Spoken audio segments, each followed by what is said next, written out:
Victoria, Derbyshire, asked the Foreign Secretary a very reasonable question today on the Laura Kuenssberg show. She asked, have you asked Israel whether they will wait until all the civilians have managed to leave Gaza before they begin their offensive? And Cleverly says, well, he hasn't asked. But Cleverly was one of the first people over to Israel. You remember the scene of Cleverly being encouraged to run to shelter in an air raid. And I find it extraordinary that he hasn't asked that simple question. Simply to have asked is enough in this particular case. We know what the Netanyahu government want. We may disapprove. I disapprove.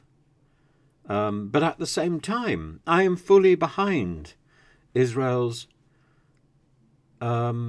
desire and right to defend itself from an atrocious terrorist attack by Hamas. We've also got the stories coming out, the footage coming out, of attacks on convoys of people fleeing Gaza. Now there are various interpretations. We've got the BBC saying that they've verified some of these stories and some of this footage, but they haven't verified where the attacks came from, of course. There are a variety of interpretations. Some people say, oh yes, these attacks automatically came from Israel, that this is outrageous that Israel is attacking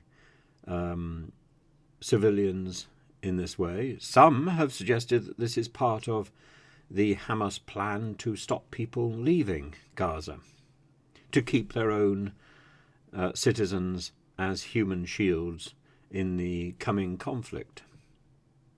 It's not possible to say which of these two scenarios is correct at the moment.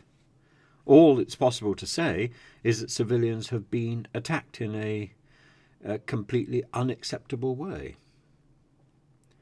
But this is a war situation, even if it isn't a conventional war, despite what Israel says. Israel is not fighting another country. Israel is fighting a territory on its borders. And the only hope is that A, the action will be speedy, and B, that not too many people, not too many civilians will be hurt. But I think it's expecting too much.